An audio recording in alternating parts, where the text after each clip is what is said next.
hello. How's it going, people? Welcome to the stream. Hope everyone has had a fantastic. What's today? Tuesday.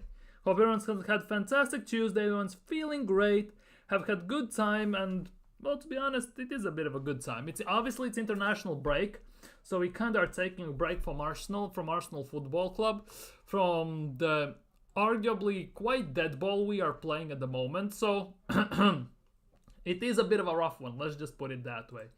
It is a bit of a rough one to be an Arsenal fan at the moment because, let's be real, nobody has any clue, any idea what to expect.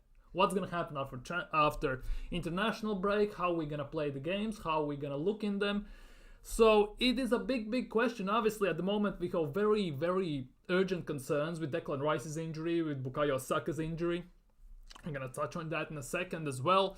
Odegaard, we're going to talk about him. Potential transfer links. They're actually transfer links because as soon as they do basically jump the ship, let's put it that way, we have been linked with numerous players, and as wild as it sounds, we lose a sporting director and all of a sudden we are linked with players. I know it's just PR and everything, but let's be real.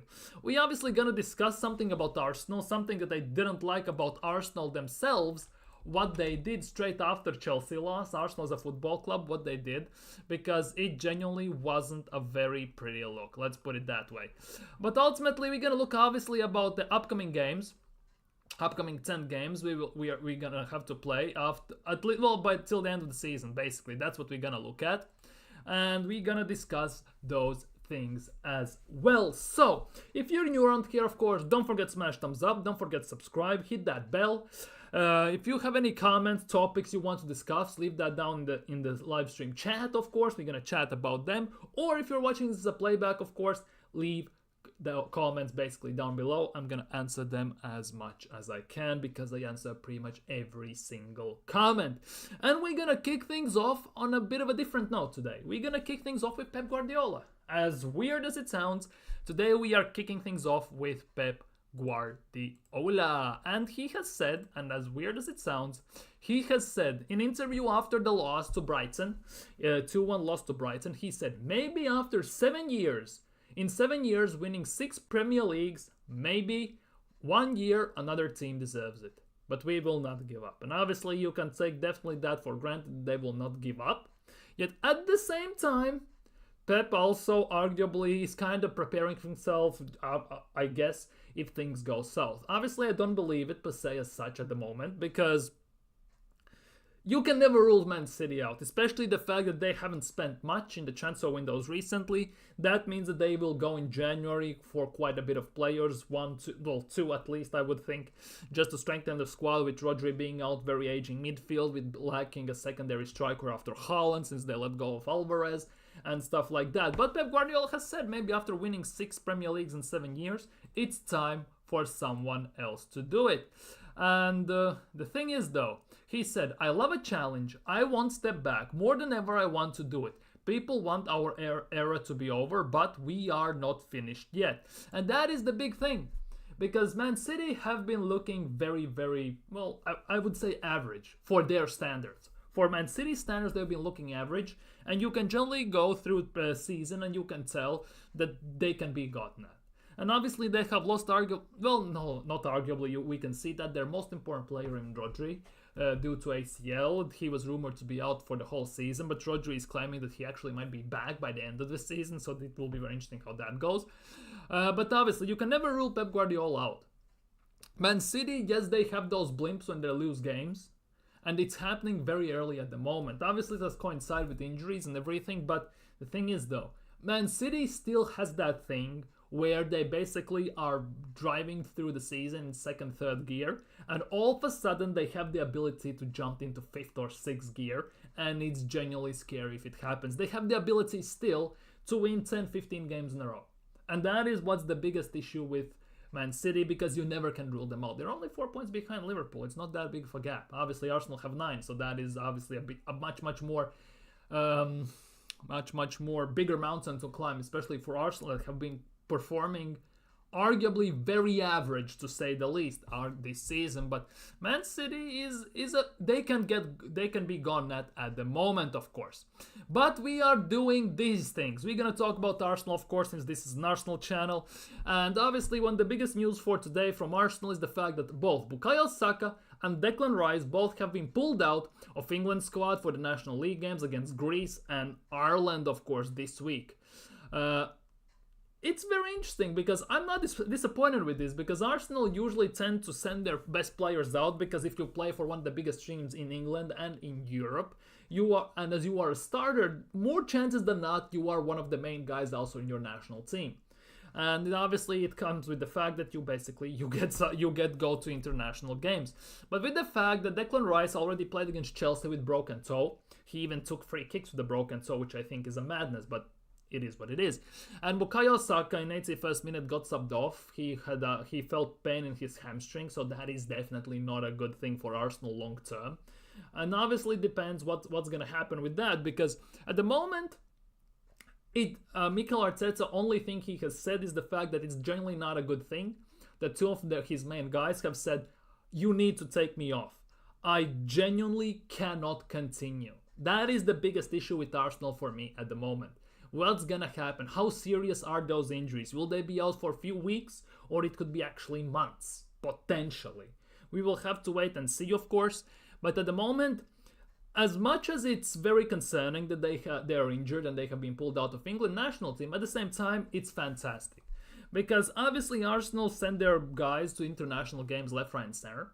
But England should not have this necessity, obligation to have Bukayo Saka, Declan Rice to basically win against Ireland and to win against Greece.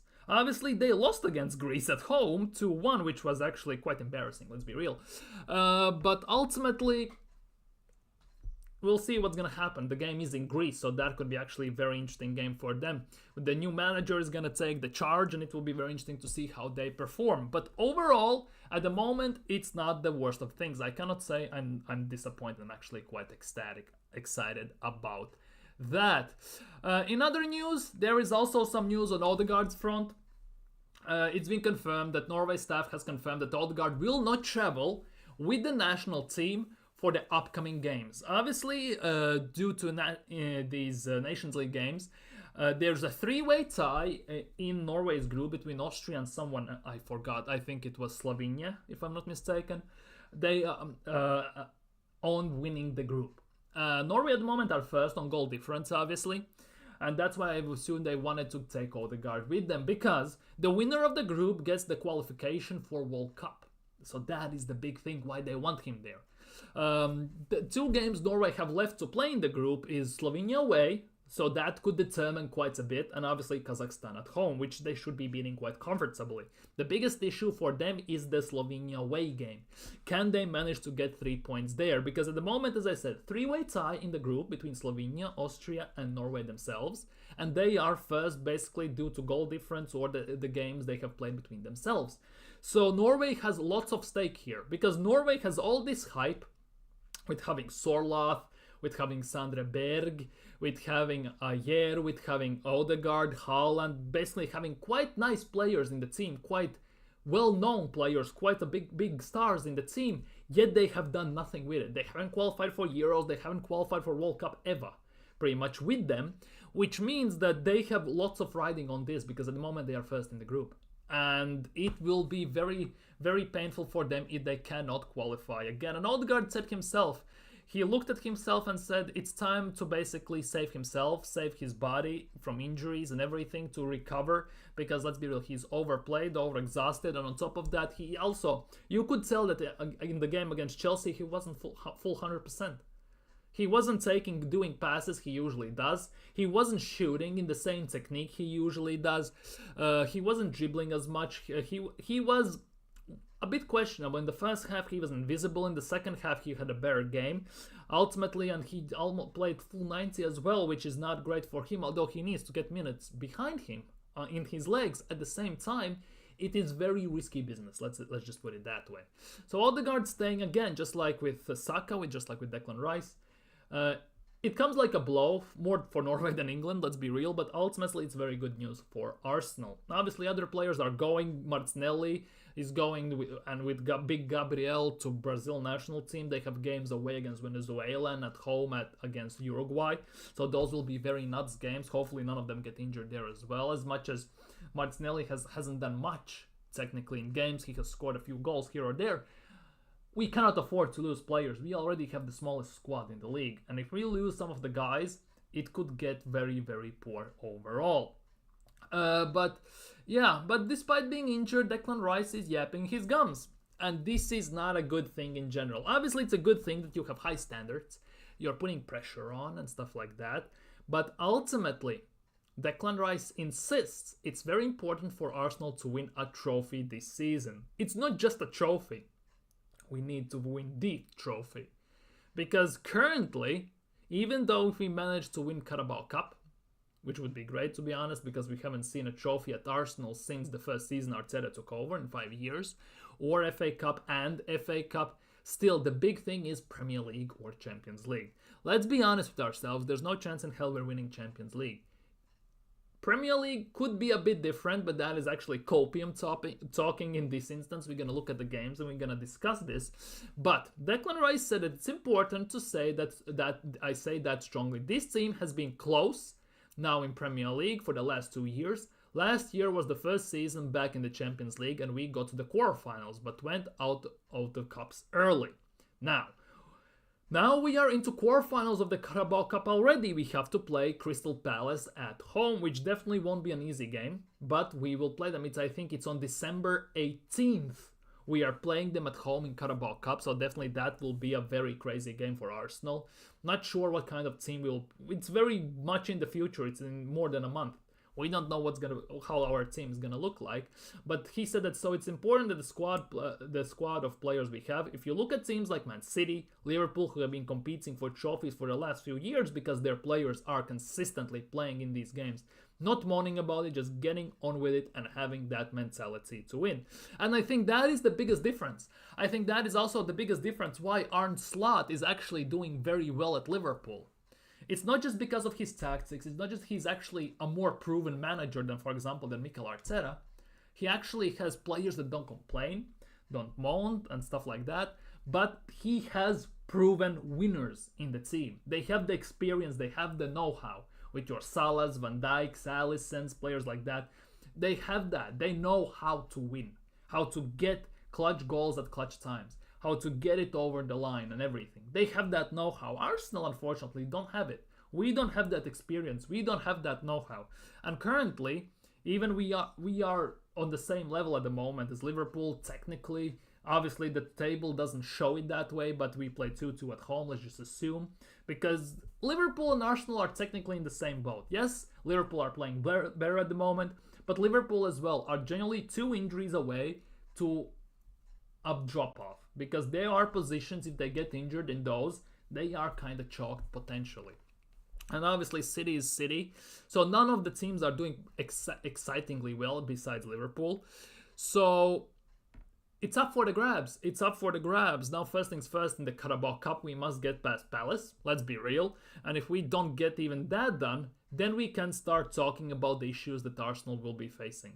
Because to get to semi-finals, that already would be that's a good start, because we had a very easy draw, you could argue. We beat Bolton, we beat Preston, now we have Crystal Palace. None of teams that technically should have the ability to eliminate us from this competition. Now, once we get to semi-finals and then we have to face someone like City, someone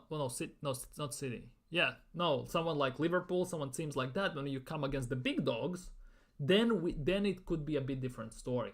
And obviously we're going to play also, we don't know what's going to happen then. But Declan Rice has put a pressure on himself, on the team in general, that Arsenal must win trophies this season. Bukayo Saka said it in the beginning of the season. Same goes for Odegaard, that Arsenal trophies this season is a must. So they have said it. Mikel Arteta still doesn't say it. He just basically beats around the bush in that regard. But Saka has said it, our captain Odegaard has said it, now Declan Rice is saying it. Which means that if they don't deliver, it could get very nasty. It could get ugly for Arsenal in general. So we'll have to wait and see how this develops and how this goes. But ultimately, this season, it's a must win. We need to win trophies. Let's be real. Second of all, this season, it's Premier League. We need to win the Premier League. Especially against this City, it's a must win. I really doubt that Liverpool will go on the same level throughout the whole season. There will be a drop-off. The question is, can Arsenal actually fix themselves? Can Arteta fix himself on some levels to actually basically let the shackles of the players? Because as soon as he gives them some freedom and we can start to be more free-roaming, more creative, more expansive on the attack, it's a completely different Arsenal. We saw that in the second part of last season. So let's see what's going to happen there, how that will go. But ultimately, at the moment, Liverpool are the favorites, City are close behind, and currently Arsenal are, of the top three, of the three big teams that are predicted to win the league, the least favorites. Let's be real. I think I was watching some stats, some predictions. Liverpool are at somewhat, 56%, something like that. Arsenal were only at 4%. So there's a big gap in that regard. Now, some transfer news. Let's talk about some transfer news before we get into other business. According to rumors, obviously, Fichayes, whatever you pronounce it, is not the most reliable source. But it's not only them reporting it. There have been multiple reports or more serious and trustworthy sources. This is just the only tweet I could find on the fly as I was preparing for the stream, because I had a bit limited time to prepare for today's stream. But Arsenal are ready to spend 83 million on West Ham's Mohamed Kudus. The thing about this is, though, Kudus would like to join and play European football. That's obviously. If you have ambition, you want to do that. If you think about it, Arsenal had a chance to sign him for half the price a year ago. When we signed Havertz, Kudus was available for 40 million, and we didn't. Now we will have to pay the premium price plus Premier League tax and all that crap just if we want to sign him. Would I take Kudus at Arsenal? Hell yes, I would. Let's be real. Hell yes, I would. The thing is, though, Kudus is also a similar player where he needs some freedom, where he needs some open spaces. He needs the expansive football Arsenal tend to play at times, if Mikel Arteta allows them to. And whether it's going to work or not remains to be seen. What's going to happen with those also remains to be seen. But ultimately, Kudus would be a fantastic signing for Arsenal. The issue is also 83 million. Might as well go sign Gyökeres then, as well, because we need one of them, definitely. But ultimately, yeah. For me, the biggest worry is no matter who we sign, all depends on if Mikel Arteta is ready to let the shackles off the players. Because we saw it last year as well. Arteta put on shackles on our players until basically Dubai break. Then he let the shackles off. Arsenal started to play attacking, expansive football like they did 2 seasons ago. And all of a sudden we can score. All of a sudden we actually are winning games. We are blowing things away. So ultimately, of course, it depends who Arsenal sign in January transfer market. We don't know if we will, to be honest, as well, because Arsenal never tend to spend big in January transfer market. Although, since they have made net profit from summer transfer window, signing some players in January is a massive must. The thing is, though, Arsenal don't spend big in January, that's first. And second of all, even if we sign Gyökeres, even if we sign Kudus, players like that, then it comes down to Mikel Arteta to implement them to the best of their abilities into the team. And so far, with quite a bit of players in our squad, Arteta genuinely is ruining them in a way. Because Martinelli needs the freedom like 2 seasons ago. Tierney would need, if Arteta actually would open his eyes and realize that you don't have to invert in every single attack, Tierney would be the perfect option for left back, for example, as well. There are many instances, if Arteta realized that most of the attack should not be created through Odegaard, Saka, Ben White triangle, that also would help, obviously. So there are many instances where Arteta needs to improve, and that is for me the biggest worry. If we sign any of the big players, anyone from the big prices, can Arteta actually put them into the team and let them be free? Instead of handcuffing them like he does at the moment with quite a bit of our players still. Big up Pepper in the chat, big up my guy, big up, big up, big up. All this talk of PGMOL is conveniently distracting from the Arteta question. To be honest, it's true. It is true in a way. But hey, yo, they brought that on themselves. Let's put it that way. Martinelli is basically a wingback at this point, like you were saying in the... Yeah, that could be the case.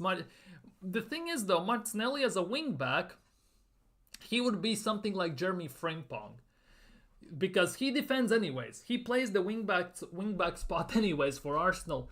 Because, of course, Saka said a month ago in an interview that Arteta demands his attackers to defend at first and only then attack. Which means, again, Martinelli half the time anyways spends on defense. And sometimes we play 5 at the back, 6 at the back, basically Martinelli tracking back. And for me, yeah, Martinelli could... If we played 5 at the back as a right wingback, for me, it's either Timber or Martinelli. I think Martinelli would be quite great in that spot, genuinely. For me, Martinelli should be played as a striker. Now, if we would have kept Unai Emery, that actually could have worked quite insanely. Because one thing, Unai Emery, we all know, is a cup coach. He wins cups. Well, we saw that with Sevilla 3 times in a row, with Villarreal, and stuff like that, of course. But ultimately, he was already coaching Martinelli to be a striker, first of all. And we all know that under Unai Emery, every single striker bangs. Aubameyang, incredible, Golden Boot winning. Lacazette was firing. Those two together were fantastic. At Villarreal, what's his face? Moreno was banging. Like, there genuinely are players who are banging. All the strikers that play under Emery, they bang. We'll just look at Watkins as well. Exactly. Emery plus strikers equals fireworks. Every single team where he goes. And that is also a big thing. Because if Emery stayed at Arsenal for even two more seasons, he got the backing Mikel Arteta got for even half the money, 400 million, 300 million, and he got a chance to coach Martinelli to be a striker, the transition football we could play on a counter, for example, would be just a joy to watch. Kid you not. With Saka on the wing, Martinelli through the middle, and he probably would sign someone insane on the left wing as well. Martinelli should be the backup for Gyökeres Isak. So basically you're saying he should be a backup for Gyökeres and Isak at striker, which means you are selling Havertz or binning him completely in this instance, and Jesus you are basically selling to Saudi at the moment as we speak. That's what you're saying at the moment, basically. Correct? I'm getting this right? Some other transfer news, which is not good news for Arsenal. This is genuinely not good news for Arsenal. Tottenham are set to reject Real Madrid's renewed interest in 26-year-old defender Christian Romero. Source is Football Insider. So, this is the thing. Real Madrid scouts are coming to Arsenal games on occasion to watch William Saliba. There's no denying that. There's no secret in that. They were also at the North London Derby to watch Romero and Saliba. Those two are an option for centre backs because Militao again has an ACL, complete rupture of the ACL. Rudiger is 32, Alaba is 33. They need new centre backs. And obviously Saliba would be excellent for them as well. They need that cool composed centre back with some skill and passing ability.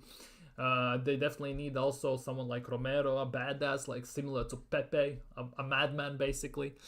But it looks like Levi and Tottenham are ready to kind of reject this option, this proposal from Real Madrid.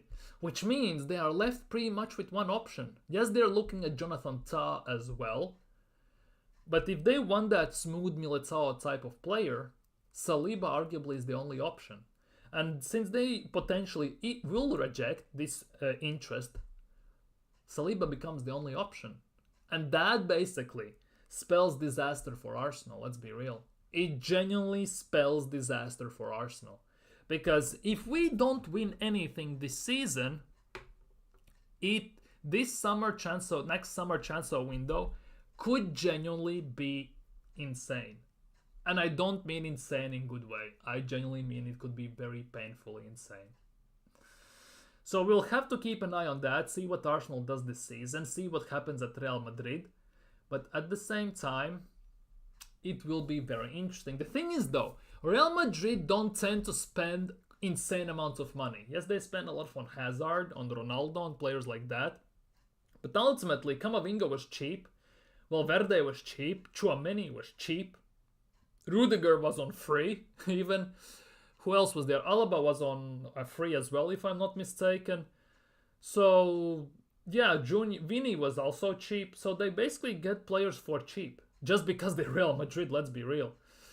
But yeah, if they will really need a player long term who is pretty much massively proven, they will spend on Saliba. Because they are looking at Davies on free, Trent on free, and everything. And the thing is, Real Madrid is such a club with such a high team developed in scouting on all the levels that even then, when you sign certain players for basically nothing, and you think what the hell they're thinking there, more often than not they work out and they play one of their main roles in the team. Obviously, Camavinga was a star before. Tchouaméni was a 50-50 one. Look how that worked out. Obviously, there were players like William Jose that didn't work out. Players like that. Jose Rodriguez, obviously. But most of the time, when they sign players, they work out as a charm. That is also a big, big thing. Real Madrid know how to get the best players to them because they don't have to do much. It's Real Madrid. It's the royal club in football. Let's be real. And getting Saliba definitely would cost them quite a bit of money. I would ask at least 120 million minimum. And that is also only if Saliba hands in a transfer request. If he doesn't,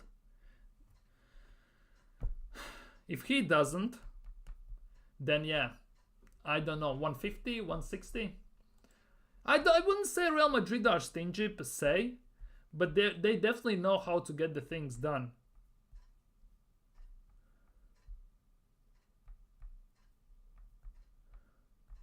So it is what it is. I guess we will have to wait and see what's happening there. Generally, we'll have to wait and sit tight and see what is happening there. As well, they don't get robbed often. I remember when Real signed Jonathan Woodgate. They're not repeated. Exactly. They learn from their mistakes. They genuinely learn from their mistakes. They know how to do that. Arsenal, on the other hand, they keep stepping on the same rake every single goddamn time, and they get hit in the face almost every single goddamn time. That is also a big, big issue. Now, there are some more transfer news, which is actually a good news, because according to Pletzi Goal, Leroy Sané is keen to sign a contract at Bayern Munich, but 20-year-old is still some way from reaching agreement over a deal.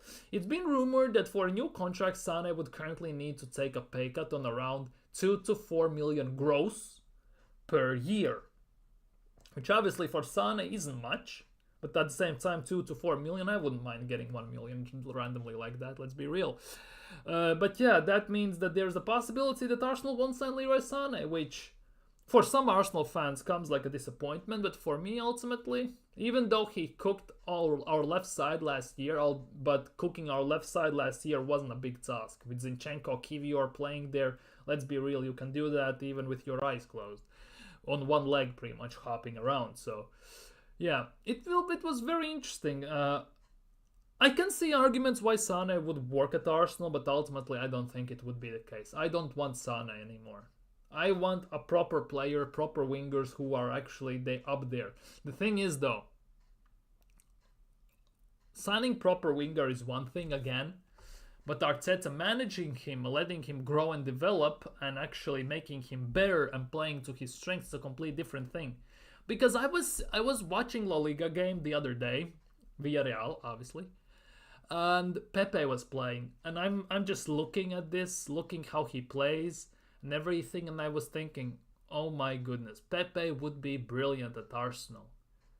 But he would be brilliant only 2 seasons ago when we were playing this expensive attacking football, because he would be perfect in that instance. The way he plays, the way he has that trickery, the way he holds the ball, the way he dribbles with it, the way he can take free kicks. 2 seasons ago when we were playing this expensive attacking football, he would have been phenomenal as a backup for Bukayo Saka on the other wing, even through as a 9, getting in between the lines and everything. Because he was fantastic there and we were playing to that. Obviously last season and this season, most of the time he would be pretty much useless because we camp on edge of the box, we hold possession play, very slow, pragmatic, insomnia-curing football pretty much. So yeah, it obviously hindsight is a beautiful thing in a way, but still, I kind of I kind of wish we gave him, Arsenal gave him a proper chance with proper tactics and proper style. Because if we actually played him to his strengths, he actually would have been a fantastic player. The thing is, though, we just didn't. And that is kind of still bothering me to this day, but I have to make amends with that. That's just my selfish reasons, obviously. So I guess it is what it is at the end of the day. Now, anything else there is to talk about? Sorry for the refresh. I kind of have to because they don't disappear. Oh, yeah. Nuno Tavares. He is the leading assister in Europe's top 5 leagues. 8 assists in 9 games. And because of that, he has earned his first ever call-up for Portugal national team. Senior call-up. First one in his life.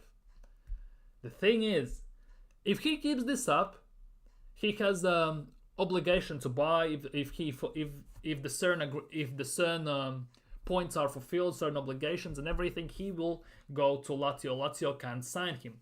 The thing is, though, if I'm not mistaken, he is on loan with obligation to buy at Lazio, and that obligation is what, 8-9 million only? Genuinely 8-9 million only.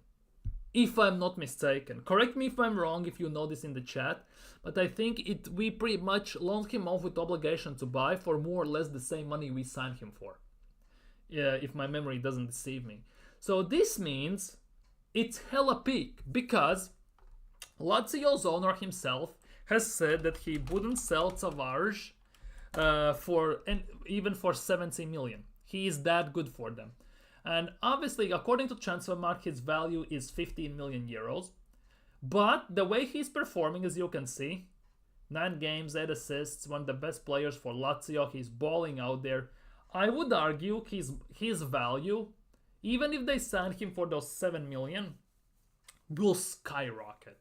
Because the way he's playing, how crucial he is for Lazio's attack, it's actually crazy. Obviously, he couldn't adjust to Premier League. He couldn't adapt to Mikel Arteta's tactics. For me, again, he isn't specifically a left back. He's more as again, if you play 3 at the back / 5 at the back, as a left wing back more. Of course, because he doesn't have to do as much defensive duties, more offensive, of course.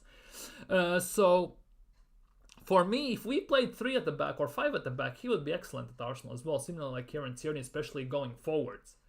And in a way, it kind of feels a shame it didn't work out for him with Mikel Arteta, but at the time, he basically wasn't ready. I generally think he came in too young. He got, in a way, thrown in the deep end, more or less, by Mikel Arteta.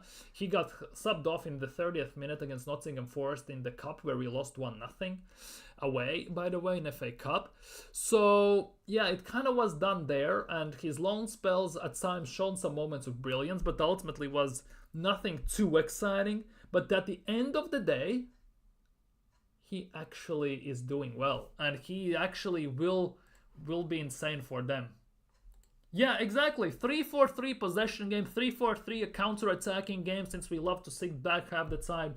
I think genuinely playing 3/5 at the back for Arsenal could be quite advantageous. The thing is, though, it's very hard to invert from 5 at the back or 3 at the back, since why Mikel Arteta won't play it.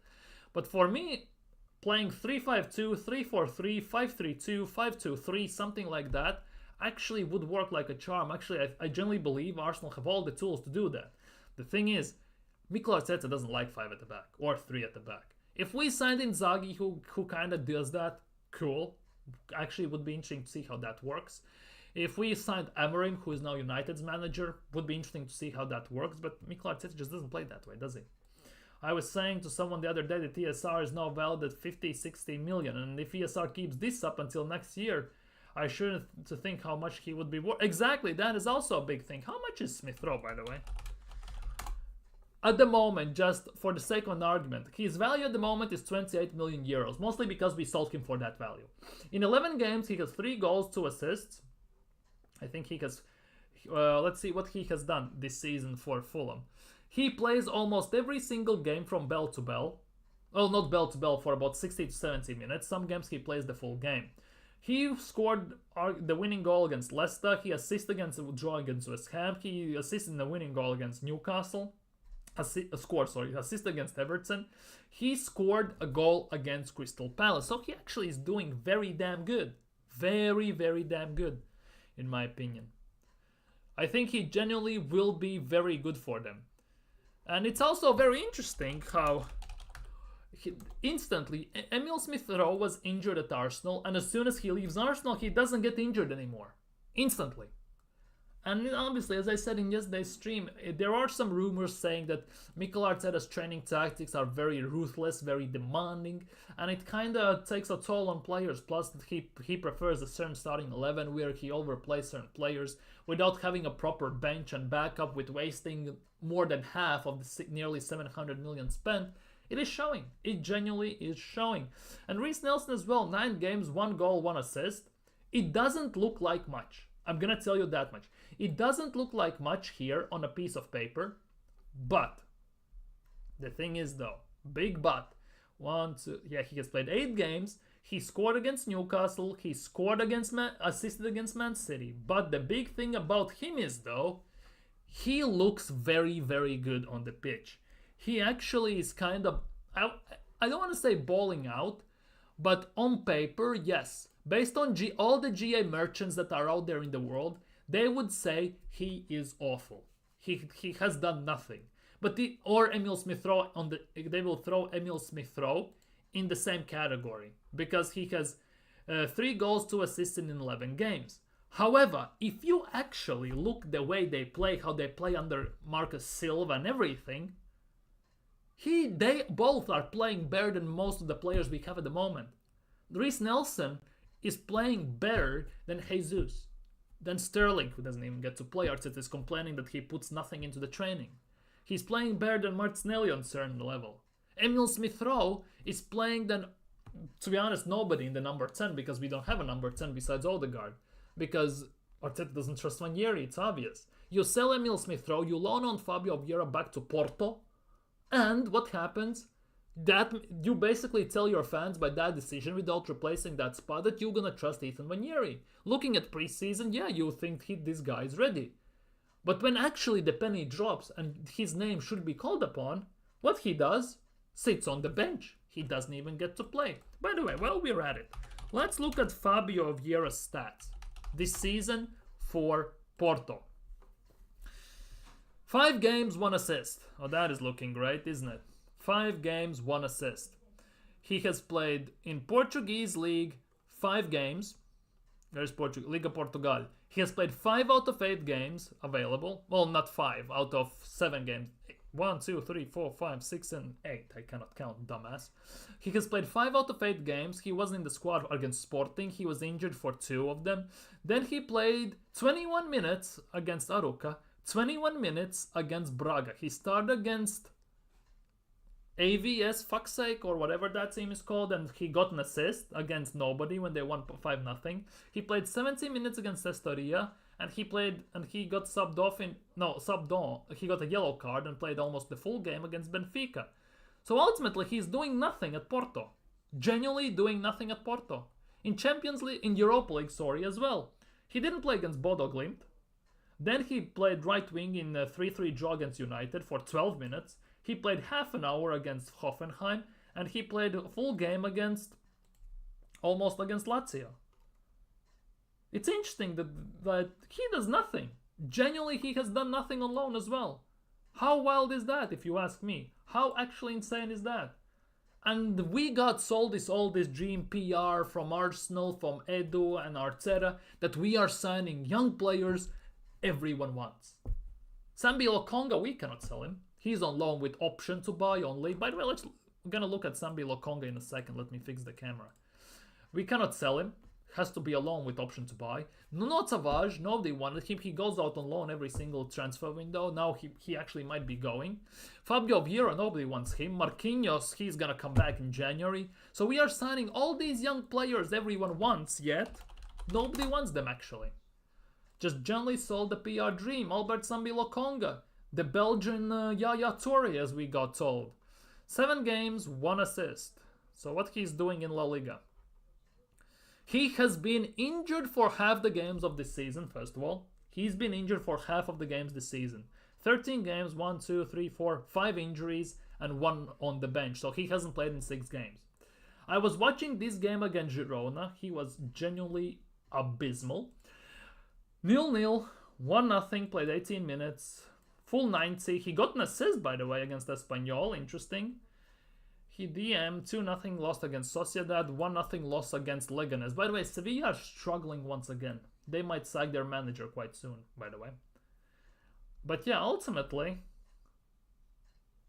Wait, hold on. He has played 1, 2, 3, 4, 5, 6, 7 games, and they have won only 2 of them. And even in one of those games, he pretty much didn't play.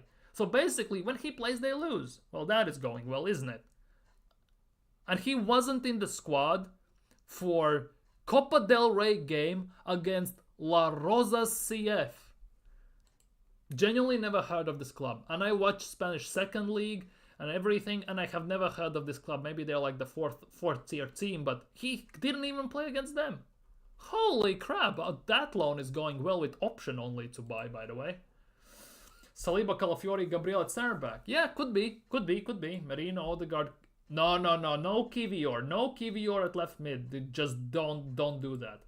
It's damning indictment on exactly. GM merchants would not be impressed by those who know football. No, exactly, that is the thing. Same goes for Bukayo Saka, Martin, Odegaard, and everything. Just because they get GA, most of the time Top Gunners say, look how amazing game they had, he got an assist. But ultimately, if you watch the whole game, they did nothing. They were misplacing passes, getting bodied off the ball, they were just running around looking busy, and when on one occasion when they just passed the ball and they got an assist. And these days, even that, especially, not goals, but assists, are very vague. Because you generally can give a 2-yard pass to someone, he runs pretty much half the pitch, scores a goal, taking on 6 opponents, and they count that as an assist. Like, partially you could also say that corners or free kick assists are somewhat targeted, unless you have a proper assist, are also somewhat disgenerous. Right wing or new right wing, Gabi at left wing, and Jokres or Sesko at striker, good formation. If we play 3 at the back, yeah. No, don't bring back Fabio Vieira whatsoever. GM merchants today were trying to put Salah on a level with the... No thanks. No chance in hell.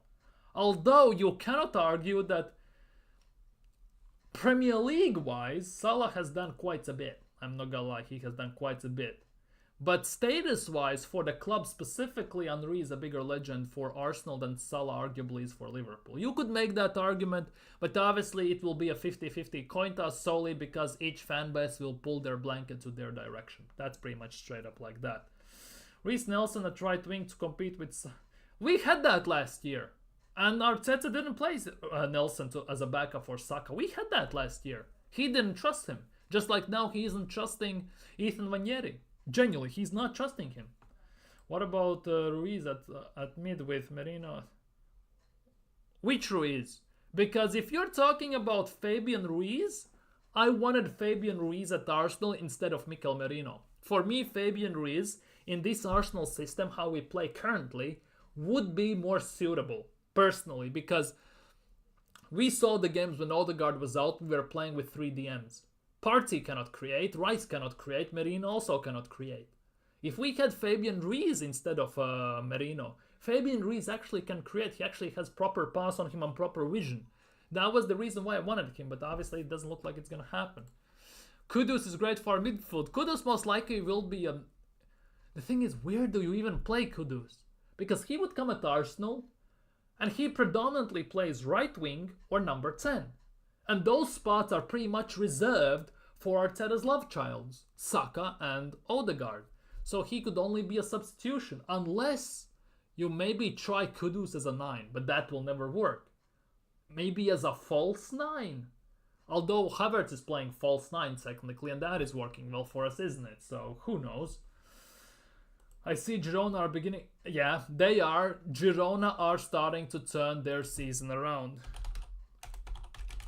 Girona are actually starting to kick into gear slowly. Slowly but steadily. Because the start of the season, they had very, very rough one.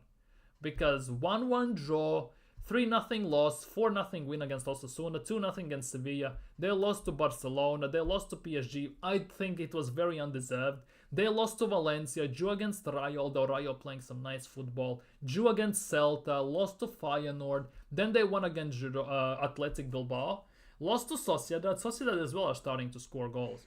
They won. See, now that they're winning, all of a sudden they start to turn things around. They're starting to pick points here or there. They're slowly starting to kick into gear. And to be honest, if you look at Girona losing Alex Garcia, Yancuzo, Savio, Dovbik, definitely will leave a massive impact on the team when you lose 4 of your best players. You basically lose half your starting 11. It definitely is affecting you very, very roughly. And finding replacements is actually very hard, especially for the budget that Girona has. So they need to sign players like Brighton does on low-key and basically hope that they're going to work out. And since Girona is owned by Citigroup, there's no shadow of a doubt that they will work out because they will have proper scouting and proper money expenditure. Let's be real. So Girona are starting to turn things around definitely. And for example, the left back that plays for Girona, what's his name? Garcia. No, Miguel Gutierrez. This guy. Wait, fuck's sake, wrong one. Miguel Gutierrez. Where is he? Miguel Gutierrez from... we were linked to him before, by the way, as well.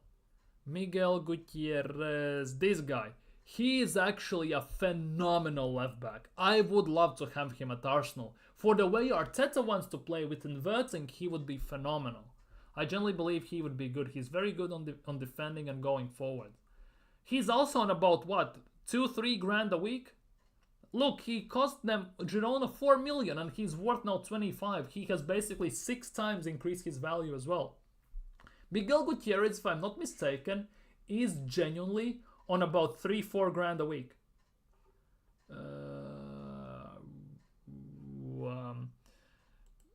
Wait. La Liga. I need Europe, I need La Liga, I need salaries, club, and Girona. Go. I think Miguel Gutierrez is genuinely on nothing. Where is me? You probably won't see this fully. I will just... The yellow one will be Miguel Gutierrez as soon as I find him. Miguel Gutierrez is on 6,000 euros a week, which is about what? 4 grand? Something like that. 4.5 grand a week. 4.5 grand a week. He has 35 million release clauses, by the way. 35 million release clauses. That is a wild one. Genuinely. That is actually insane. That is actually kind of nuts. Or Baleba could work. Sheshkor Jokan. I don't know who we will sign. If we're gonna even sign. We can just speculate here at the moment. That is the big issue.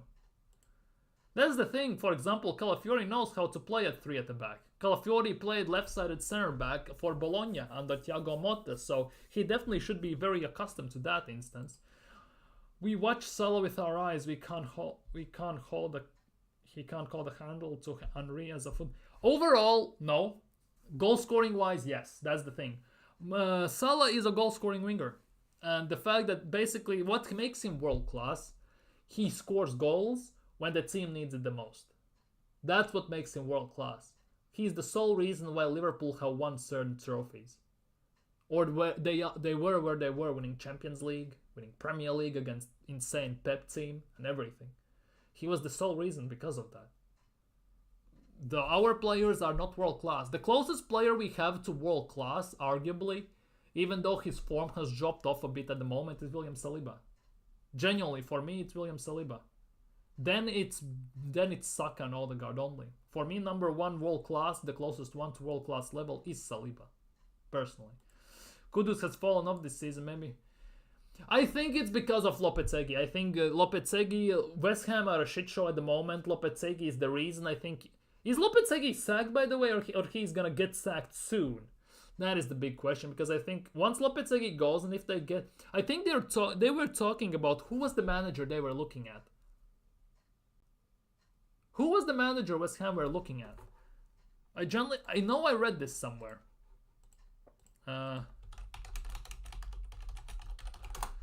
They were talking about next managers, odds. Graham Potter, Edin Terzic, by the way. Terzic or Potter actually could work for them. Genuinely could work for them. I'm not gonna lie. Yeah, exactly. Fabian Ruiz is all-rounder, and that is something we need in the midfield.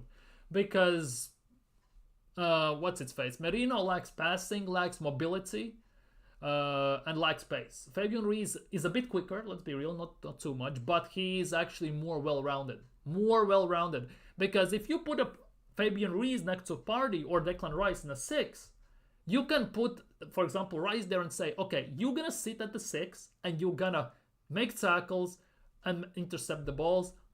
Allow me to worry about ball distribution in the attack. You can actually say that. You can actually deal out distinct roles for certain players. With having a midfield of, for example, Merino, Partey and Rice, you have 3 6s more or less, who basically all are on defensive side. None of them are attacking. And then people wonder, oh, why we cannot create? The most creative player while Odegaard was injured technically was Saka. But when he got injured or when he's on the pitch and he gets double teamed, there's nobody else, then it's Wanyeri. Let's be real. And Arteta basically refused to play him. The United are not selling them. Please don't do another career mode style here, because this works in career mode. In real life, it's never gonna work. Let's be real. O'Reilly, actually, I think O'Reilly could be a good option for Arsenal because he looks like a very, very good player. Or Rodgers from Aston Villa. Rodgers from Aston Villa, I think, would be very, very, very good at Arsenal. Potentially. What about Adingra as a backup winger? Definitely could work. Jared Bowen, too expensive. Way too expensive. Way too expensive, especially after Rice. Jared Bowen is their best player, arguably. So, way too expensive, especially since English and Premier League tax and all that crap, way too expensive.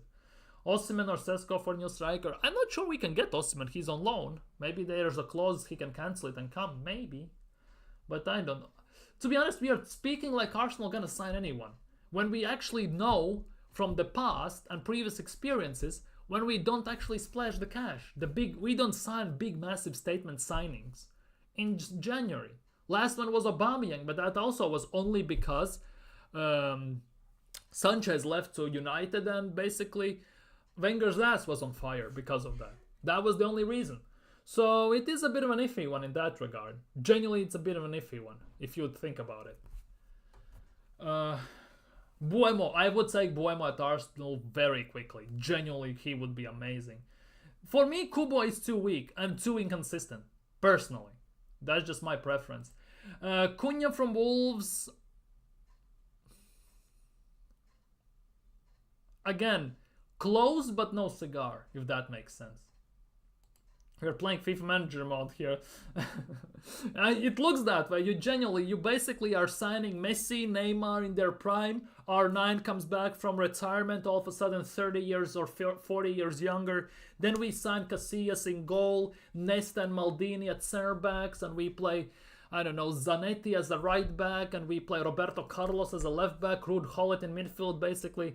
We're playing basically career mode with some old school mods here. That's what it looks like.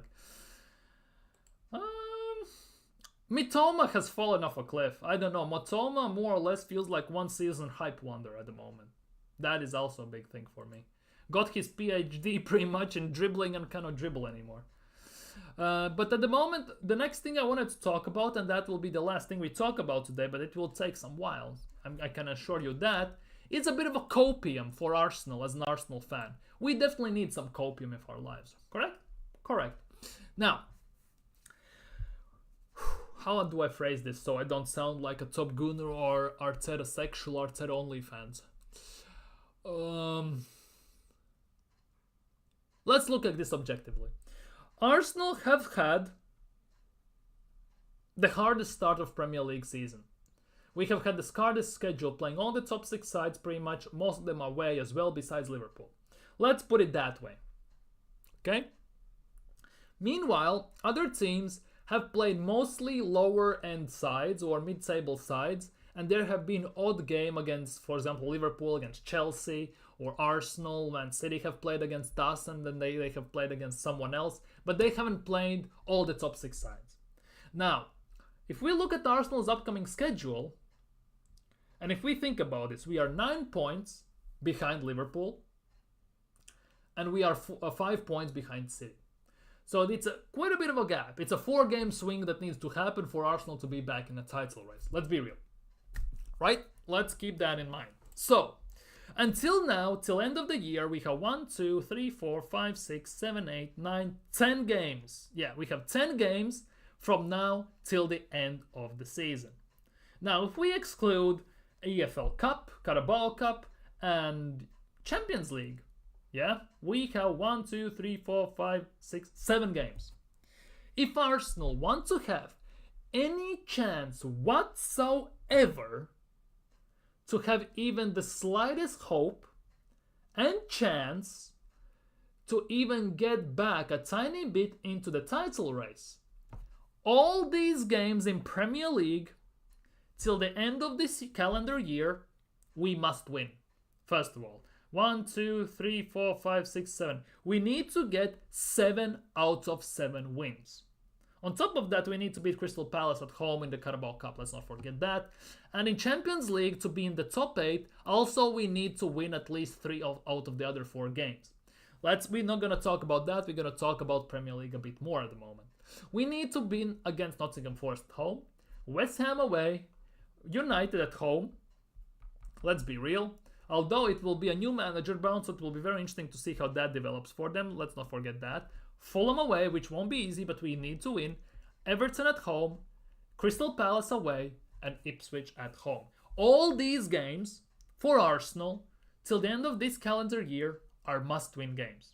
Arsenal need to win all of these games to have even a slightest chance before January transfer window to reassess, go big, and actually kind of push themselves further ahead. And I'm saying this because if we look, our next 3 Premier League games that are coming up are Forest at home, West Ham away, United at home. These 3 games, keep those in mind. We need to beat all of them, mostly because if you look at Liverpool's schedule for these last 10 games of this calendar year, they play Southampton, then they have Real Madrid at home, Man City at home, Newcastle away, Merseyside derby, Girona away, Fulham at home, and Spurs away, and Leicester at home. They have very, very rough schedule coming up. Because arguably Liverpool have had team-wise the easiest start. Obviously performance-wise it can be a debate. They lost to Nottingham Forest at home and everything, so it's a bit different one. But they have a bit of a rougher games because Man City away, Man City at home. This is a game where Arsenal need to win against Forest a week before, and week after Arsenal need to beat West Ham away. Now, if we do those 2 things, no matter what happens, before this game happens, we will still be 9 points behind Liverpool. No, not 9. We will be 6 points behind Liverpool, 1 point behind Man City. If we win again both of these games, assuming that Liverpool or City don't drop points in the previous game and we don't. Now, this game is very important because if this game ends in a draw, it's anyone for the taking. Because then it's gonna be only 6 points for Arsenal behind 7 points for Arsenal behind Liverpool, 2 points behind City. This game could be very, very crucial. And let's be real, playing Newcastle away for Liverpool will be a struggle. Everton away could be interesting. Definitely will be. Well, obviously they have to still play also Spurs away before Christmas. And now if we look at Man City's schedule, it's not looking too bright for them as well, arguably, because biggest thing about Manchester City at the moment is that they are vulnerable. They have lost Rodri, they are not clicking, and it's looking quite peak for them currently. This is all copium, by the way. I'm just putting it out there straight away. I'm just talking about this. And City have to play Spurs at home. Will be very interesting. Obviously, Feyenoord. Then they have Liverpool away, as we discussed. Nottingham Forest at home, which will be interesting. Palace away. Palace tend to be at times their bogey team. Juventus away. Then they have United at home, which will be very, very interesting, by the way. Amorim versus Pep Guardiola, because Amorim just destroyed Pep with Sporting Lisbon 4-1 at home, and here they're gonna meet again. And then they have Aston Villa away as well this calendar year before Christmas, which again will be a super tough game. Only side from Big Six Arsenal have to play before until the end of the year is Manchester United at home. Rest of the teams in City and Liverpool, they have to play quite a bit of those. Plus they still have to play teams like Aston Villa, like Newcastle, Nottingham Forest, depending how they are doing and everything. So Arsenal currently, till the end of this calendar year, have, on paper, by the way, this is all on paper, a bit easier schedule games-wise. Will that translate onto the pitch? Is a completely different story, let's be real with ourselves. So we'll have to wait and see on that regard. But currently, it could be very, very interesting. Obviously, I still believe that Arsenal are out of the title race because the performances are not good enough to sustain, and at the moment haven't seen too much to indicate that we will improve. Now, obviously, it can change in a heartbeat, but who knows? You generally cannot tell. But ultimately, if that's all, it's all up in the air. It's all up to Arsenal. Only top 6 side we have to play till the end of calendar year is United at home. Rest of the teams, Arsenal should be beating. Let's be real. Ipswich at home must be a win. Palace away must be a win. Everton at home definitely must be a win. West Ham away, given how they're playing, must be a win. Forest at home will be a struggle, but it's also should be winning. Same goes for Fulham away. Won't be easy, but we should be winning. In between, obviously, we have Champions League against Monaco at home, who still haven't lost in Champions League, by the way. And same goes for Sporting Lisbon away, who also haven't lost in Champions League. So those definitely will be the tough, rough games. But ultimately, compared to City, compared to Liverpool, Arsenal on paper have the easiest last 10 games of the Premier League of the season of this calendar year. So Arsenal still arguably have a chance before the January transfer window to rectify and the kinda fix the shit show they have built with their performances, results, and everything. Mikel Arteta has chance to basically build some momentum before going into January transfer window. Yes, I realize that I'm talking about 0.0001% of a chance, but there is still a chance. And obviously that's the Arsenal fan in my heart talking right now. If I was talking with my mind, I already told you, Arsenal out of the title race, especially if Arsenal don't improve their performances. If they improve their performances, more chances than not, we're going to secure top 4 and that will be the end of it. But at the moment, on paper, yes, Arsenal have the easiest schedule. So it will be interesting to see that how straight after this international break, Arsenal, City and Liverpool perform. Now, what are you saying in the chat? I noticed with these Japanese ballers, they are very inconsistent. Very inconsistent. Angel Correa from Atleti, too late. I think too late for that. Wirtz is not coming. He is most likely going either to City, either to Real Madrid. Quite a bit. We have probably one of the hardest starts. Yeah, we have one of the hardest starts in Premier League until now. Now, in the last 10, basically, we have played 11 games. So until the next end of the year, we still have to play 7 Premier League games, right? So basically, we're playing a bit less, but we have the much easier schedule compared to City and compared to Liverpool. We have played the top 6 sides, all of them besides Man United, and that is at home. On top of that, we have played Brighton, we have played Villa, we have played Newcastle. So technically, we have easier schedule. And that's again on freaking paper. Because we all know that Arsenal on paper should be beating almost every single team they have played against this season so far. In reality, they are completely different story. We all know that. So it is what it is at the end of the day. But we all knew that all this in June. Remember when we kept saying our first 11 games will end our season? Exactly. That will be the case. We talked about this. If until Man United game, how we were talking about this, we should be winning every single game besides City away, which could be a draw, for example. The Liverpool at home game could be a bit 50-50. And obviously we talked about Newcastle could be a tough game. Rest of the games we should be winning. That's what we were talking about in June, when transfer window wasn't even open, where it was basically just open. We found out the schedule of the Premier League, and Arsenal were starting to be linked with every single goddamn player on the face of the earth. I would assume we are still linked with Villa, probably with Hussam Aouar, with someone like that. But ultimately, yeah, at the moment it's not looking good. Now we have 7 games in Premier League left. And I think this will pretty much determine where we're going to finish in the season. If we don't respond, for example, and if we lose even 2 of those games, we are done. Because Arsenal, arguably, to win the league at the moment in the remaining 27 games of the Premier League season, need to win 22 to 24 games. And then sprinkle in some draws. So basically we need to win about 92 to 93% of the games we still have left in the Premier League.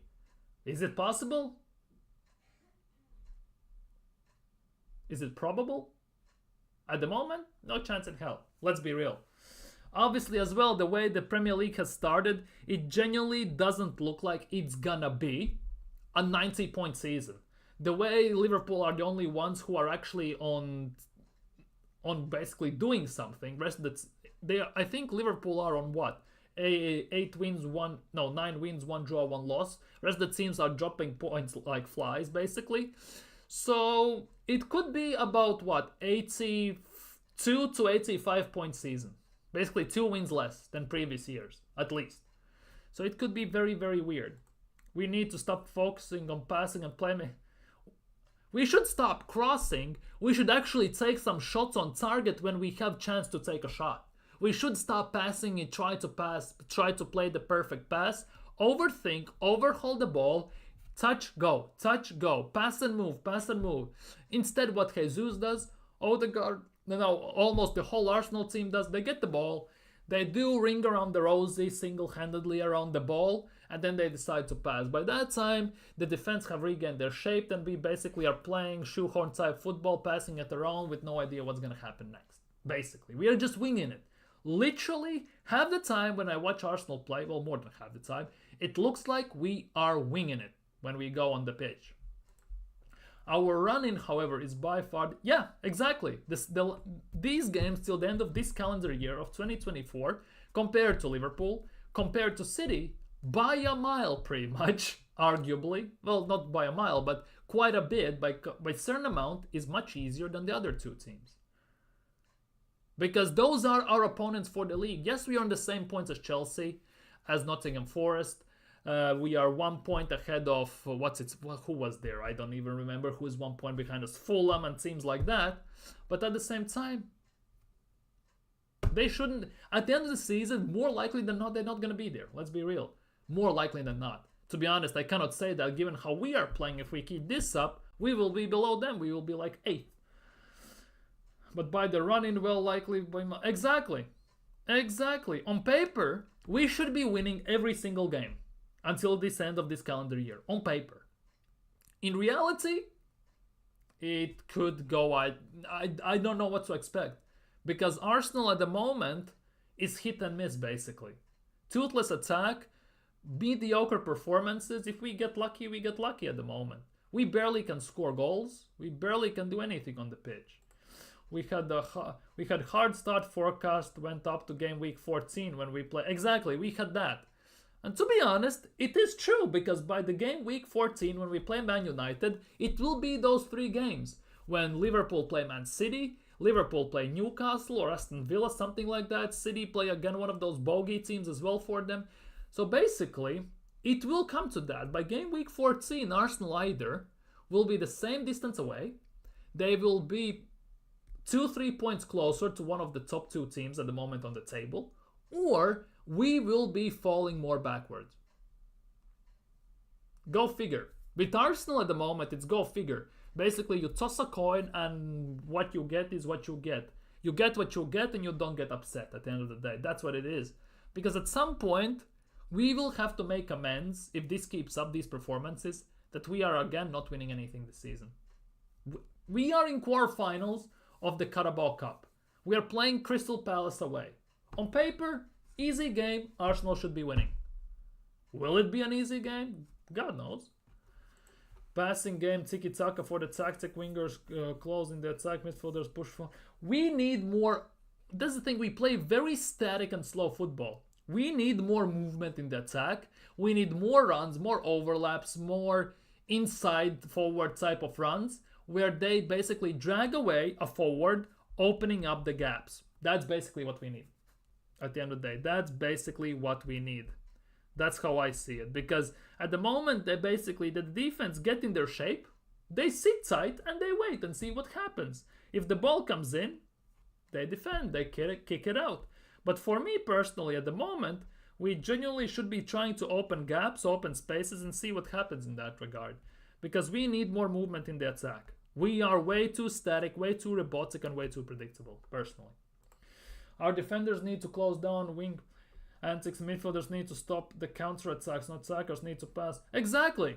Our left back, right back, when opponents' wingers are attacking, they're stepping back for them. How about you maybe do something different? Put in a tackle. Maybe that works, especially since you're outside the box. Maybe that works. Who knows?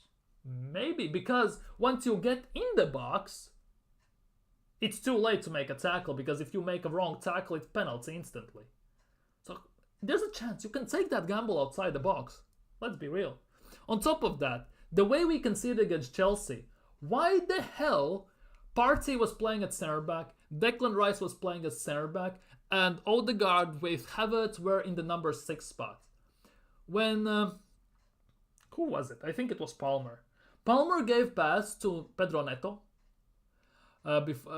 Odegaard instantly said, you could see his arms up in the air, him saying, what the F is going on? Because the gap between the line of Saka, Odegaard, Havertz, Martinelli to defense was wider than the Grand Canyon. And both of our DMs, technically, that should be DMs, were playing center back. So the gap where Neto ran into, he had no trouble to assessing situation, lifting his head. By the time Odegaard had done screaming timber from the left back spot, was trying to run in to block the shot, Gabriel was trying to block the shot, but by then it was too late. Where was our midfield? Where was our holding DM that should be helping our defense with the tackle, with the block, with the interception? He was playing center back. For some weird goddamn reason, who knows why. High speed passing and more offensive attack, more attack should be more dangerous. Exactly. That's what we played 2 years ago. That's what we played 2 years ago. Quick, attacking football with lots of movement, lots of gaps, in behind runs, and massive press to overwhelm the opposition. How about you start games that way? Like we did 2 years ago, score quick 2 goals, for example, and then you can sit back, chill, invite the pressure like you usually do, and once you get the ball, go on the counter. Because you have 2-goal lead, then you can afford that. But when it's 0-0, why the hell are you doing that? Why are you inviting pressure on your own goal? Why are you giving away possession? Why are you playing like your life, like there's nothing going on the pitch? Like you, basically, when it's 0-0, we are playing like we're winning 2-0 and we're just holding possession. That's what it feels like with our toothless attack. And as soon as we concede, we go 1-0 down, 2-1 down, or it's 1-1 even, all of a sudden, everyone wakes up. It's like a buzz of bees starts run. Bzzz, they're just running left, right, center. They're covering every position, pressing left, right, and center. Instantly throw-in doesn't take half a minute. It takes legitimately 3 seconds and everything. How about you show this urgency instantly? You get the job done, score 2 goals quickly, 1-2 quick goals, and then see what happens. Because that's what City tend to do. They try to score as quickly as possible, put your opponent in the shock. Well, they are in the state of shock, score the second or the third, and then that game is done by then. Because most of the time, you're not going to score 3 against City. Most of the time, you're not going to score 3 against Arsenal. So, what are we doing here? Seriously. Neto was Chelsea's most threatening player. Thankfully, they kept passing the ball to Gusto and... Exactly. To be honest, they only played. Maresca took off Madueke, subbed on Gusto for him. He scored. Fair play to him. Wouldn't mind Neto at Arsenal now, would we? Huh? With Saka's injuries, with our left wing being shit, let's be real. Wouldn't mind that. But anyways, this was some type of copium type of streaming, game-wise at least. There is some copium in everything, I guess. There's maybe 0.1% that Arsenal could actually win all the 10 games till the end of this calendar year. Because we should be winning those games if we want to qualify automatically for Champions League next round, if we want to try and close the gap with Man City and Liverpool. We must be winning all these 10 games that are left till the end of this calendar year after this international break. Will we do that? Again, 0.1% chance. Bigger chances, we're gonna drop more points. And by then it will be too late. Because last year, 28 wins, 5 draws, 5 losses. This year, in 11 games, we have... I forgot now. We have what? We have 4 draws, 2 losses, and 5 wins. We have dropped points already in more than half of games we did last year throughout the whole season. Last year we dropped points in 10 games. This year already in 6 in 11. It's not gonna be easy, boys. It's not gonna be easy. Our attack should be more hard to close down and more dangerous inside the box. Saka should be more hard to close down. Havertz should be making necessary runs. Exactly. We should have more urgency, more in behind, between the line runs. We should have more space, more overlapping, not inverting, by the way. But yeah.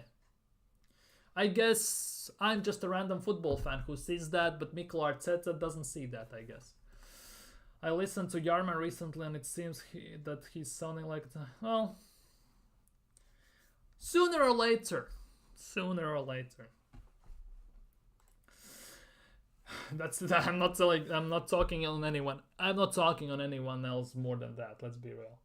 No need to start unnecessary drama because, let's be real, what everyone's saying on social media is just their opinion.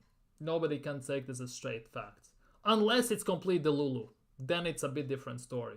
But obviously everyone's just speaking their opinions. You can't take that. You have to take every single opinion more or less with a bigger or lesser pinch of salt. Let's be real. Fair enough, you don't call out. Like, it's unnecessary drama. Why would I do something to randomly involve myself into I just don't need in my life? Like, seriously. What is the point? Unless someone targets me, then it obviously depends on situation. Like, there's no point. I'm the same as that. Respect other opinions, but it's weird when... Yeah, that is the big thing. That is very weird when someone starts to flip-flop all over the place. On one situation, they basically flip-flop. They play basically a jump rope with it. They're up, they're down. They're up, they're down all the time, and there's no consistency. That's a completely different thing. But yeah, I'm not gonna lie, I was starting to sound like a top gooner when we signed Raheem Sterling and players like that, because I was trying, basically force myself to kind of convince myself and maybe someone else that actually Arteta can unlock Sterling. Maybe he actually could work. Remember those streams I had that Arteta could unlock Sterling and crap like that?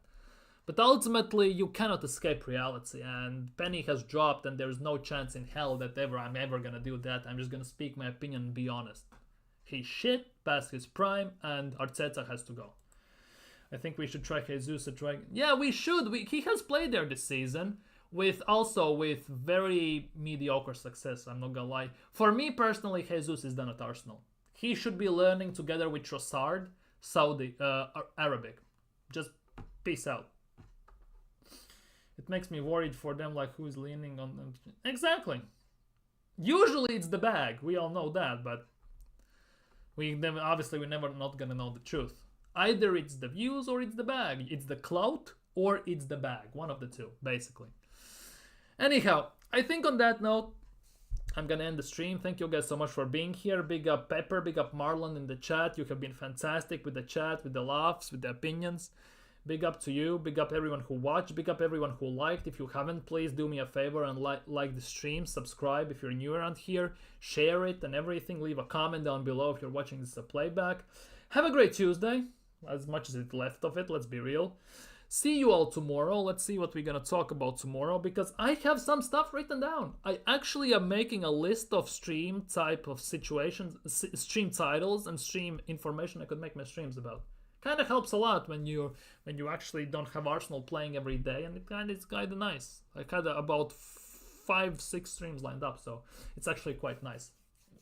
So yeah, see you all tomorrow. Take care, stay safe. As I said, like, comment, subscribe, hit that bell, and yeah, see you all tomorrow. Have a great evening.